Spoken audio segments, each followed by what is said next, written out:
Il y a un dossier qui est sur la table, c'est le scandale des passeports de service, avec les États-Unis qui ont mis le Togo sur la liste noire des pays qui sont frappés par des restrictions en termes de visa.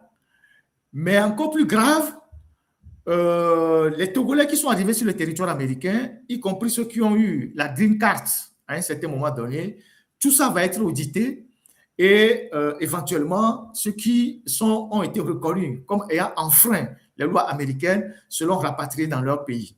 Et donc, de la bêtise de quelques individus, la sanction est globale pour tous les Togolais.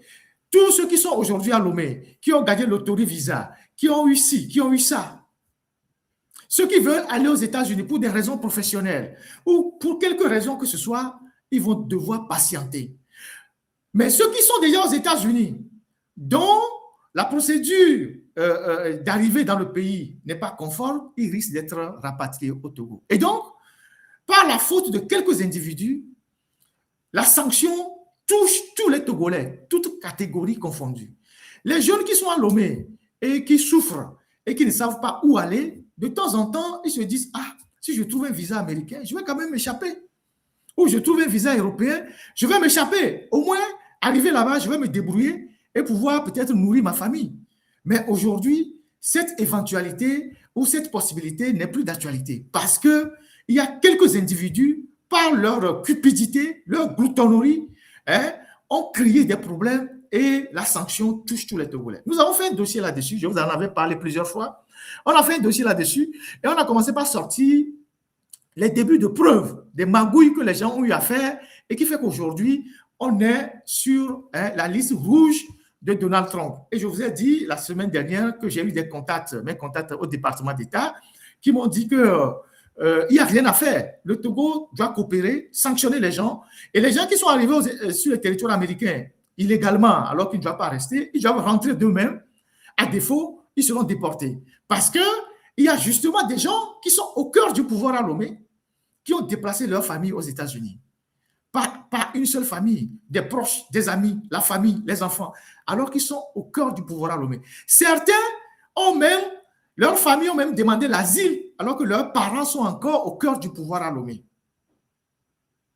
Donc, tout ça aujourd'hui va sortir. Et cet article qu'on a écrit, on l'a envoyé au département d'État, l'ambassade des États-Unis à Lomé l'a lu. Ça a commencé par leur donner des idées sur l'ampleur de la fraude que les gens ont eu à faire pour ces histoires-là. Et donc, on va commencer par la note circulaire que Trimois a adressée aux différentes administrations aux institutions de la République en tant que secrétaire général du gouvernement. Si la technique peut mettre cette note-là. Alors, voilà la note. Cette note, cette circulaire que M. Trimois a adressée au président des institutions de la République, au ministre d'État, aux ministres et ministres délégués, fait suite à un constat. Le constat était que la procédure de délivrance du passeport de service n'était pas encadrée. Donc, dans l'administration, les gens faisaient les magouilles entre eux et faisaient établir le passeport de service à leurs amis, à leurs copines, à leurs maîtresses, en tout cas à leurs proches, alors que ces gens ne sont pas des fonctionnaires. Et les gens utilisaient ce passeport de service accompagné des notes verbales pour aller prendre des visas et partir aux États-Unis, mais aussi en Europe. Ce n'est pas seulement une question des États-Unis, mais aussi en Europe. Et donc, lorsque le pouvoir a commencé par être interpellé, parce qu'il y avait de plus en plus de passeports de service qui étaient délivrés à des gens qui ne sont pas des fonctionnaires, qui ne sont pas des agents de l'État, le gouvernement a décidé de centraliser les autorisations de passeports de service au secrétariat général de la primature. Et donc, c'est Trimois qui avait la responsabilité qui avait ce rôle-là. Donc, tout a été renvoyé au secrétariat général de la primature. Et donc, c'est suite à cette décision du gouvernement que Trimois sort ce courrier que je partage avec vous en direct. Et il dit ceci: Monsieur le Président des institutions de la République, Monsieur le ministre d'État, monsieur, il a été donné de constater que des passeports de service sont demandés et délivrés à des personnes qui ne sont pas des agents de l'État, ni des collectivités ou de ces établissements publics. De même, des autorisations de sortie du territoire national sont délivrées anarchiquement par certains départements ministériels.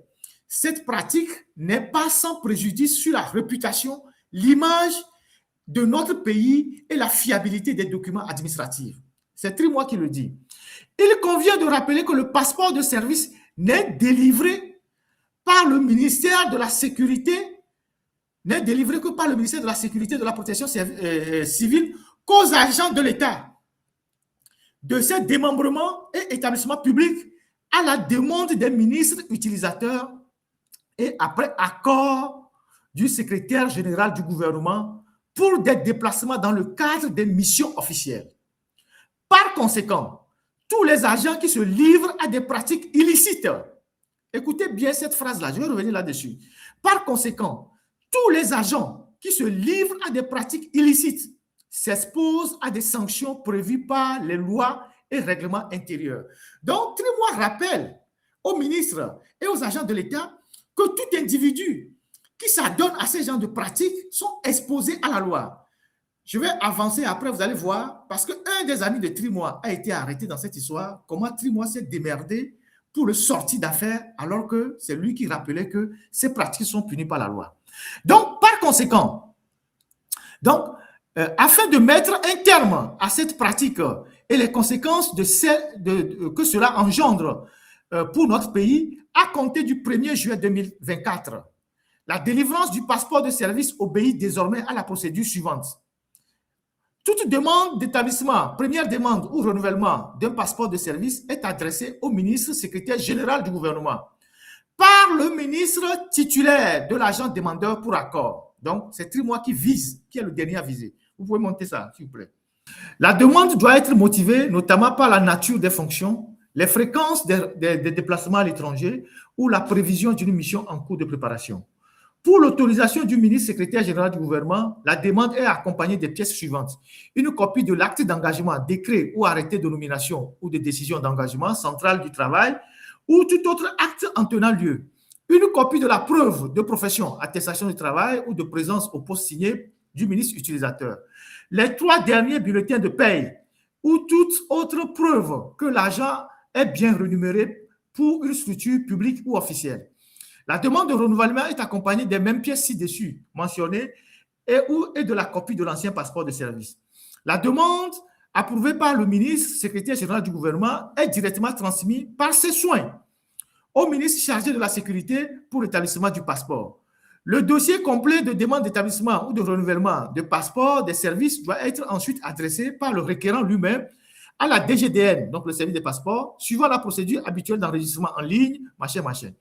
En cas de refus par le ministre secrétaire général du gouvernement, vous pouvez monter la page. Voilà. En cas de refus par le ministre secrétaire général du gouvernement, une réponse motivée sera adressée au ministère demandeur. Tout en comptant sur votre diligente et constante collaboration, veuillez croire, monsieur, machin, et tout ça, l'assurance de ma considération, Christian Eninam Trimois. Et donc, c'est Trimois qui rappelle au ministre la procédure d'établissement du passeport de service en rappelant aux indélicats, aux agents indélicats qui sont soumis à la rigueur de la loi en cas d'infraction. C'est que maintenant, le même Trimois va faire pire que ce qu'il reprochait aux autres. C'est-à-dire que vous prenez du poisson, je ne sais pas quoi, ou bien vous prenez vous prenez la souris et vous donnez la souris au chat pour que le chat puisse veiller sur la souris. Et le chat rappelle aux souris les dispositions de la maison. Mais une fois que les choses tombent dans les mains de la souris et du chat, le chat profite maintenant pour faire beaucoup à ses amis. Donc, Trimois, qui était chargé de veiller sur la centralisation, les procédures de délivrance des passeports de service, lui-même en a profité pour aider beaucoup d'amis et beaucoup de ses amis qui se sont fait la belle, comme on le dit en langage ordinaire. Et donc, en traitant ce dossier-là, on est tombé sur le mode opératoire. Parce qu'on s'est posé la question, comment est-ce que ces choses-là se passent? Et on est tombé sur le mode opératoire. Et il se fait que dans un ministère dont on a récupéré des documents, donc le ministère de l'économie maritime et de la pêche et de la protection côtière, il y a un monsieur là-bas qui était secrétaire général du ministère. Il s'appelle Alain Koité Afan-Tchao. C'est un ami de Trimois et ce monsieur était précédemment un juriste à la primature, donc au secrétariat général du gouvernement. Il était juriste là-bas et après, il a été nommé secrétaire général du ministère de l'économie maritime, de la pêche et de la protection côtière. Et donc, en tant que secrétaire général du gouvernement, ce monsieur, Alain Koité Afan-Tchao, qui est un proche de Trimois, il signait à des amis à lui, qui ne sont pas des agents de l'État, qui n'ont jamais été fonctionnaires, des autorisations de délivrance de passeports de service qu'il envoyait au secrétariat général du gouvernement pour avis, pour que ces personnes-là puissent aller prendre des visas et partir aux États-Unis. Donc, voilà une des déclarations, une de ces notes signées de lui-même au nom de son ministre. Et ici, par ordre, c'est ça, non? Pour le ministre et PO, moi, c'est par ordre, non? Ceux qui ont fait l'administration, c'est par ordre. Donc, ici, pour le ministre et PO, le secrétaire général. Donc, ici, ce genre de papier pour des gens qui vont à l'ambassade, qui font le circuit et qui vont déposer, voilà, pour ordre, d'accord. Voilà, voilà le monsieur, je vous parlerai de lui tout à l'heure. Donc, il est secrétaire général, il était secrétaire général du ministère de l'économie maritime, mais avant, il était fonctionnaire juriste à la primature. Il a fait l'ENA, il est juriste, il a fait l'ENA. Et donc, non, revenez sur la liste. Donc, la première liste qu'il a signée, qu'on a récupérée, revenez sur la liste, on voit ici la note de M. Afan-Tchao pour ordre de son ministre. Monsieur le ministre des Affaires étrangères, donc il adresse ce courrier au ministre des Affaires étrangères de l'intégration régionale des Togolais. Demande de note verbale. Monsieur le ministre, j'ai l'honneur de vous demander de bien vouloir délivrer une note verbale à l'attention de l'ambassade des États-Unis d'Amérique au Togo pour l'obtention de visa d'entrée et de séjour en faveur de monsieur Amaglo Amenvi, conseiller technique. Il n'est pas fonctionnaire. Ce poste-là, on lui a inventé ce poste. Il n'est pas fonctionnaire, ce n'est pas un agent de l'État. Mais M. Afan-Tchao, mais qu'il est conseiller technique. Donc, M. Amaglo, conseiller technique. M. Odegbile Emmanuel, gestionnaire à la direction des affaires financières. C'est un poste inventé. M. Aziaka Kokuvi Kouradje, juriste chargé des études à la direction des affaires juridiques et du contentieux. Les intéressés sont désignés pour prendre part aux activités marquant la Journée mondiale des océans, donc en 2023, qui se dérouleront à New York du 7 au 9 juin 2023. Veuillez agréer, monsieur le ministre, l'assurance de ma considération pour le ministre et par ordre, ou bien pour ordre, le secrétaire général Koité Kofi Afan-Tchao. Donc, ces bêtises-là se faisaient avant même qu'on ne centralise les documents chez Christian Trimois. Vous allez voir que chez Christian Trimois, ça a été centralisé en 2014, vers le mois de juin ou mai, mais lui, il opérait déjà en 2023. Et donc, les personnes que vous voyez là, ce n'est pas des agents de l'État. Et donc, ces personnes-là ont eu les visas et ils sont partis aux États-Unis. Ils n'ont même pas assisté à la conférence parce que ce n'est pas les agents de l'État. Dès qu'ils sont arrivés aux États-Unis, ils se sont fondus dans la nature. L'autre document, un autre document, le second document, où il y a la deuxième liste. Voilà, vous pouvez le descendre pour que je puisse le lire. Ça, c'est un autre document du même ministère. La pratique accourt dans tous les ministères, hein, mais c'est là où c'est ce qu'on a pu récupérer. On est en train de récupérer d'autres documents. Cette note est du ministère des Affaires étrangères. Vous pouvez la descendre pour que je le lise bien encore un peu. Le ministère des Affaires étrangères de l'intégration régionale et des Togolais de l'extérieur présente ses compliments à l'ambassade des États-Unis d'Amérique et a l'honneur de lui demander de bien vouloir délivrer des visas d'entrée et de circulation aux États-Unis d'Amérique valables pour 3 ans au profit des fonctionnaires ci-après du ministère de l'économie maritime, de la pêche et de la protection côtière. Monsieur Akoto Komi Kazmi, chargé de mission, détenteur du passeport de service numéro machin du 9 septembre 2023, né le 4 mars 2095 à Azizogome. De monsieur Komla Fiagnon Kennedy, chargé d'études, détenteur du passeport de service, machin, machin, né le 7 avril 1997 à Lomé. De Madame Oudi Françoise Aimé, chargée d'études, détentrice de passeport de service, machin, machin, né le 9 mars 1997 à Afagnan. Les intéressés dont les passeports de service mentionnés se trouvent en annexe se rendent à New York du 15 au 21 novembre 2023 pour participer au deuxième tour des consultations informelles sous la direction de la Division des affaires juridiques et du droit de la mer des Nations Unies sur la thématique Océan et droit de la mer. Le ministère des Affaires étrangères et de l'intégration des Togolais de l'extérieur remercie l'ambassade des États-Unis d'Amérique de son aimable collaboration et saisit cette occasion pour lui renouveler les assurances de sa haute considération. Et donc, quand ils font le circuit et que les gars obtiennent le passeport de service, les affaires étrangères maintenant saisissent l'ambassade des États-Unis avec cette note pour, au fin de leur état, donner le visa. Donc, c'est ça la deuxième note. Et donc, par ce stratagème, pour le seul ministère de l'économie maritime, il y a au moins 11 personnes qui sont parties aux États-Unis alors qu'ils ne sont pas des fonctionnaires de l'État, pas des agents de l'État.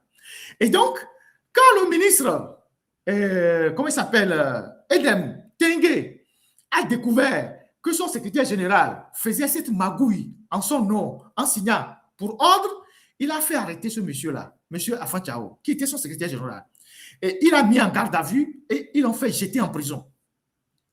Donc, quand le ministre s'est plaint et qu'on a mis ce monsieur en prison, la première personne qui s'est plaint de l'attitude du ministre, alors que cette personne rappelle aux agents la rigueur de la loi, c'est Christian Trimois. Donc, Christian Trimois disait à ses collègues, oui, que son collègue de l'économie maritime n'avait pas à mettre ce monsieur en prison, même si l'acte qu'il a posé n'était pas vraiment un acte catholique, mais la prison, c'était une sanction de trop. Donc, ce monsieur est resté en prison. Et lorsque le ministre Tengue a été remplacé après le remaniement ministériel, Trimois s'est battu pour sortir ce monsieur de prison. Il le sort de prison. Donc, il sort ce monsieur de prison, comme c'est son ami. Il le sort de prison et il tente de le réengager à la primature parce que c'était son poste d'avant. Il était juriste à la primature avant qu'on ne l'envoie au ministère de l'économie maritime comme secrétaire général. Donc, Trimois tente de le remettre à la primature en rétablissant tous ses droits. Ça n'a pas marché. Et aujourd'hui, ce monsieur se retrouve, il est au Canada. Aux dernières nouvelles, ce monsieur Afan Chao, il est au Canada. Certainement pas les mêmes méthodes pour se retrouver au Canada. Alors, ce que vous voyez là, ça a été fait à grandes échelles dans presque tous les ministères, même les grandes institutions de l'État. Les gens ont profité de cette brèche-là pour faire établir des passeports de service à leurs parents, à leurs proches, à leurs amis, à leurs copines qui ont profité pour aller en Europe et pour aller aux États-Unis. Aujourd'hui, on parle des États-Unis. Il y en a plein aussi pour l'Europe, qui sont rentrés en Europe. Et donc, c'est les Américains aujourd'hui qui découvrent le poteau rose. Mais les Européens, pas encore. Mais les Américains ont constaté qu'il y a eu un flux inhabituel d'individus utilisant le passeport de service qui sont rentrés sur le territoire américain et qui ne sont plus retournés au Togo, alors qu'ils étaient là pour une mission officielle. Ce qui a déclenché la colère des autorités américaines et qui ont mis le Togo sur la liste rouge. Alors, pourquoi certaines personnes faisaient ça? Vous allez constater que après 2017, après les événements de 2017, il y a beaucoup de barons dans le régime, beaucoup de cadres dans le régime qui ont compris que le régime peut s'effondrer à tout moment. Le régime peut s'effondrer à tout moment. Le régime peut tomber à tout moment. Donc, ces gens-là, ils ont commencé par mettre discrètement leur famille à l'abri. Certains achetaient des appartements en Europe ou aux États-Unis. Ça leur permet d'avoir un séjour et donc d'avoir un séjour permanent. Donc, ils ont acheté, ils étaient nombreux à acheter des appartements. Après, certains ont déplacé leur famille, femmes et enfants, alors qu'ils sont à Lomé.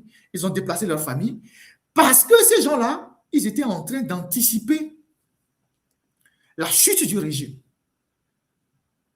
Et donc, après 2020, le processus s'est accéléré. Beaucoup ont envoyé leur famille en Occident, aux États-Unis, en France, en Belgique, en Allemagne. Les gens ont acheté des appartements, des maisons. Quand un baron achète un appartement en France, ce n'est pas pour le plaisir. Il met un pied en France. Il fait un investissement. Ça lui permet d'avoir un séjour. Après, il déplace la famille. Et il est seul à Lomé. Si quelque chose se passe, il peut rentrer seul au Bénin ou au Ghana. Il prend un vol, il rejoint sa famille. Donc, c'était une méthode qui a permis aux gens, c'est une brèche dans laquelle les gens sont rentrés pour sortir leur famille. Je vous assure qu'à l'heure où je vous parle, il y a plusieurs ministres qui ont leur famille en Occident. Ils sont seuls à Lomé. Ils sont seuls à Lomé. Vous avez des députés qui ont modifié la Constitution et qui sont partis installer leur famille aux États-Unis. Vous avez des gens qui ont pris part à des forfaitures et qui sont aujourd'hui aux États-Unis en train de demander l'asile politique. Donc, c'est des gens qui jouaient ce jeu-là. Ils sont au Canada, ils sont en Europe, ils sont aux États-Unis. Donc, c'est par l'indélicatesse de ces gens-là qu'aujourd'hui, tous les Togolais sont frappés par la censure américaine. C'est pour ça que nous allons faire les enquêtes jusqu'au bout pour que tous ces gens-là qui disent que le Togo est bien gouverné, alors qu'ils envoient leurs enfants, leurs femmes pour aller les cacher aux États-Unis et en Europe, qu'on puisse les déporter. On va aider. De toute façon, moi, je vais aider. Les articles là, ce qu'on a publié là, l'ambassade des États-Unis à Lomé a lu, les départements lu, on leur a même envoyé ça. Ils sont d'ailleurs très contents qu'on commence par leur donner des vraies informations, le mode opératoire. Donc, ils vont retrouver tous ces gens-là. Ils vont les retrouver un à un. Parce que c'est à cause de ces gens-là que tous les Togolais sont dans des problèmes aujourd'hui. J'ai un ami qui m'a dit hier que tous les Togolais qui sont aux États-Unis commencent par recevoir des lettres d'annulation de leur rendez-vous de naturalisation, les green cards, tout ça. Ils reçoivent les rendez-vous. Ils reçoivent des lettres, des courriers d'annulation. Des gens qui n'ont rien à voir avec ces magouilles-là. Ils vont payer aujourd'hui le prix cher des faussaires du régime. Non, ça ne va pas se passer comme ça. On va les dénoncer. Et moi, je vais envoyer des informations. Parce que ces gens qui arrivent dans la diaspora, ce sont les mêmes qui soutiennent le régime sur les réseaux sociaux. Parce que leurs parents sont encore dans le régime. C'est eux qui sont dans les systèmes, qui sont dans la diaspora et qui disent non que le Togo va bien. Parce que leurs maris ministres ont volé l'argent, les ont installés aux États-Unis. Leurs frères DG ont volé l'argent, les ont installés aux États-Unis. Leurs copains, parmi ces gens-là, vous allez voir les copines des ministres, les copines des DG, leurs maîtresses, ils les ont déplacés tous aux États-Unis. S'il faut collaborer pour qu'on envoie tous ces gens-là dans l'enfer du Togo, on va collaborer pour qu'on les renvoie tous. Moi, je suis partant. Œil pour œil, dent pour dent. Et c'est ce travail-là que nous, on va faire. Même du côté de l'Europe, je vais faire ça. Et ils sont pleins. Je ne vais pas donner les noms ici. Je connais des ministres. Quand ils étaient en fonction, ils ont amené leur famille aux États-Unis. Je connais des gens qui ont acheté des appartements un peu partout parce qu'ils veulent réinstaller leur famille et anticiper la chute du régime. Et ça aussi, ça doit intéresser Faure Gnassingbé. Parce que tu as des collaborateurs qui savent que le régime va tomber et ils déplacent leur famille aux États-Unis et en Europe. Comme ça, le jour où le régime tombe, si toi tu fuis, eux aussi vont fuir. En fait, chacun prépare sa fuite. Eux, ils savent que Faure et ses enfants, ils ont les moyens de fuir. Faure a ses enfants à l'extérieur, la plupart des enfants de Faure ont la double nationalité. Faure lui-même, il peut prendre l'hélicoptère et disparaître. Mais eux, ils ne veulent pas se faire surprendre par les événements. Donc, ils déplacent discrètement leur famille. Comme ça, le jour où ça chauffe, chacun devient Usain Bolt et chacun prend son sac et puis fuit. C'est ça la réalité. Et donc, il faut que les gens là, on les dénonce et c'est ce travail-là qu'on va faire. Les Togolais qui sont honnêtes, qui sont allés aux États-Unis, honnêtement, ils ne vont pas payer le prix des gens du régime qui viennent de gâter le réseau. Les Togolais qui sont allés aux États-Unis honnêtement et qui vivent leur vie aux États-Unis honnêtement, qui sont allés chercher une meilleure vie aux États-Unis, ils ne vont pas aller payer pour des bandits du régime qui ont trafiqué les documents pour s'installer aux États-Unis. Ça ne va pas être comme ça. Donc, pour ces Togolais qui sont honnêtes, qui sont aux États-Unis, pour qu'ils ne payent pas le prix des manipulations des gens du régime, on va leur taper le déportivo. On va aider les Américains à les identifier, à les ramener au Togo. Comme ça, quand tout le monde va vivre dans la galère, les gens vont comprendre. D'ailleurs, les Américains viennent de sortir ce document. Il dit déportation volontaire. C'est comme ça que je le traduis. Hein. Mon anglais n'est pas aussi efficace que ça. Il dit self-deportation. Moi, j'appelle ça rapatriement. Si vous pouvez descendre un peu. Ils ont donné un guide pour que les gens eux-mêmes rentrent de leur propre gré avant que eux, ils ne mettent la machine à déporter. Donc, ce guide-là, je le partage dans l'émission avec vous. Il vous montre les moyens de suivre ce guide-là parce que les jours qui viennent, ils vont retrouver tous ces Togolais-là à leur résidence. Partout où ils sont, ils vont les trouver. Ma source au département d'État m'a dit, ils vont les retrouver tous et ils vont rentrer. Puisque le Togo ne veut pas collaborer, ils vont les faire rentrer. Tous. Pourquoi le Togo ne veut pas collaborer? Les Togolais ne veulent pas collaborer parce que c'est leur famille. Les barons, c'est les familles des barons. C'est ceux qui ont envoyé leur famille là-bas, c'est les barons. C'est eux qui dirigent encore le pays. C'est pour ça qu'ils ne veulent pas collaborer. Ce sont les gens du régime qui ont déplacé leur famille là-bas. C'est pour ça qu'ils ne veulent pas collaborer pour démanteler le réseau. Mais nous, on va collaborer pour que le réseau soit démantelé. Pour que tout le monde rentre au pays. Puisque le pays est bon, puisque le pays est bien gouverné, pourquoi vous voulez installer vos familles aux États-Unis et en Europe?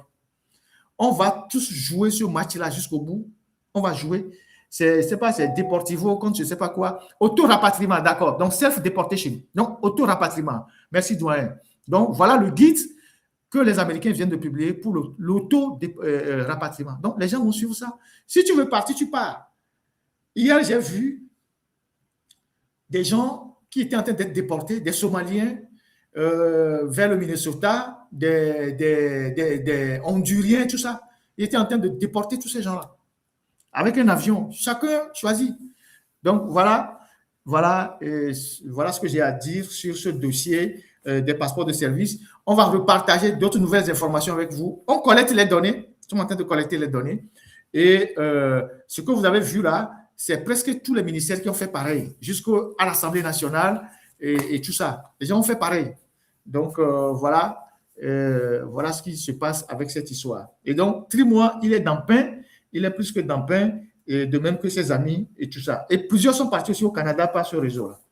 Voilà ce que j'ai voulu vous dire sur cette affaire de visa et de passeport américain.